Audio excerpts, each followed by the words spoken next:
ओम नमः सिद्धेभ्यः। रात्रि भोजन त्याग कथा। मरण के समय में उसकी प्रीति सेठानी के प्रति थी। यही कारण है कि वह श्रीमती धनमती के कुक्षी से पुत्री हुई। वह नागश्री नामक कन्या रूप सौभाग्य से संपन्न थी, संपूर्ण लक्षणों से युक्त थी और पूर्ववर्ती पुण्य से मंडित थी।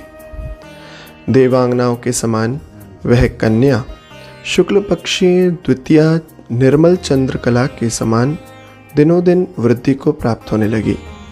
वह कन्या अपने गुणों की समीचीन कांति के द्वारा माता पिता, स्वजन वर्ग तथा बुद्धिमान जनों को परम आह्लाद प्रदान करने लगी।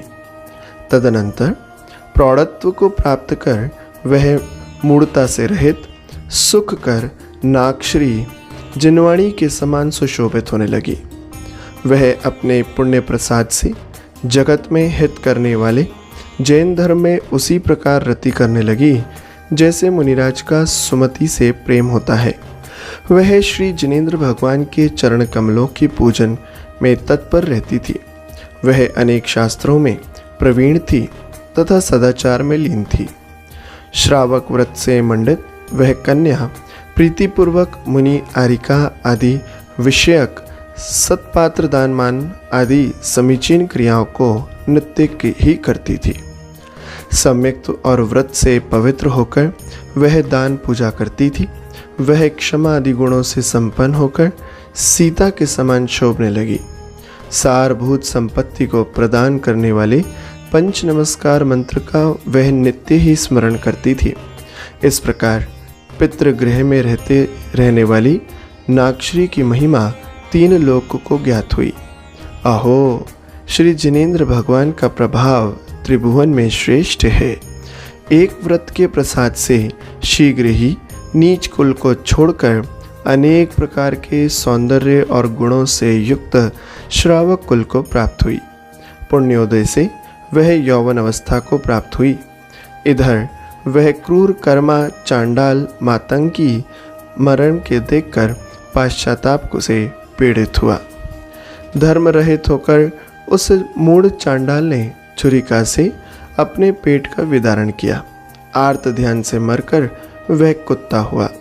ठीक ही है, मुग्ध बुद्धि का धारक प्राणी जैन धर्म से विमुख होकर दुर्गति रूप संसार में भ्रमण कर दुख समूह को प्राप्त होता है।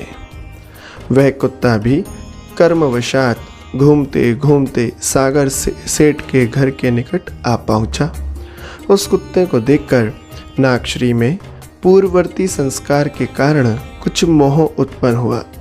वह मन में विचार करने लगी, मैं श्रावक के उत्तम कुल में उत्पन्न हुई हूँ, मेरा इस कुत्ते पर मोह क्यों जग रहा है? यह तो महान आश्चर्यकारी है।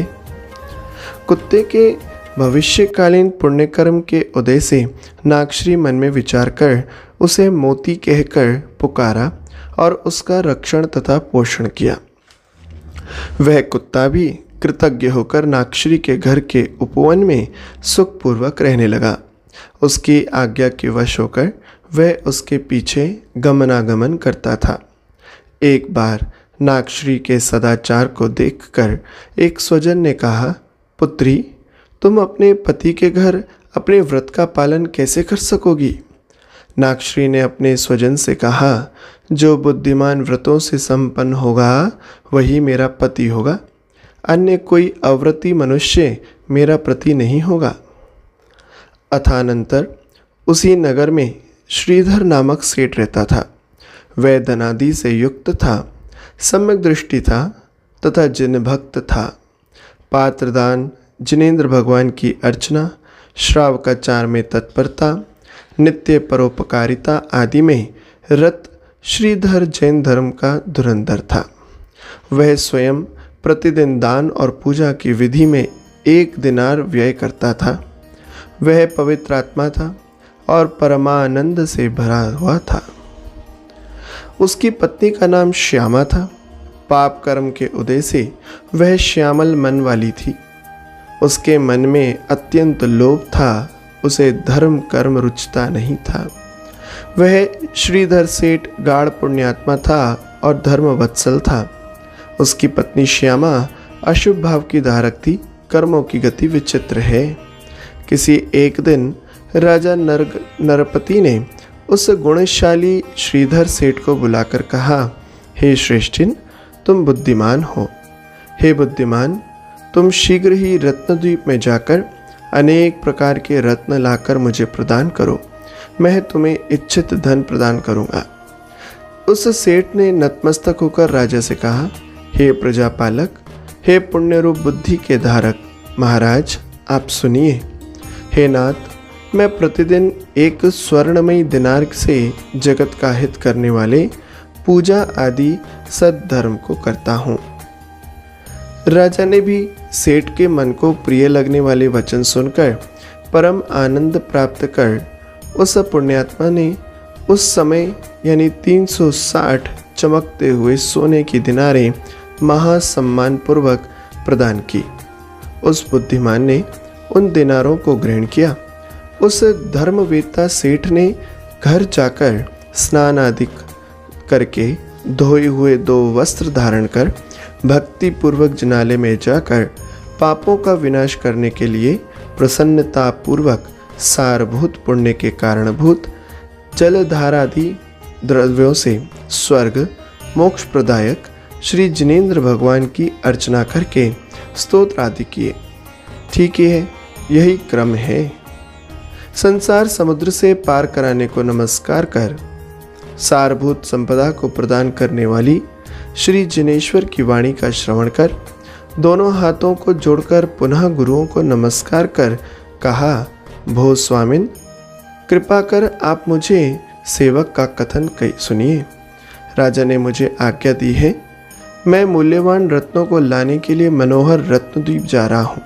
कृपा से युक्त आपके द्वारा प्रतिदिन 1 दिनार का दान करके जिनेंद्र भगवान की पूजा करने का व्रत प्रदान किया गया है। मैं इसी प्रकार करता हूँ।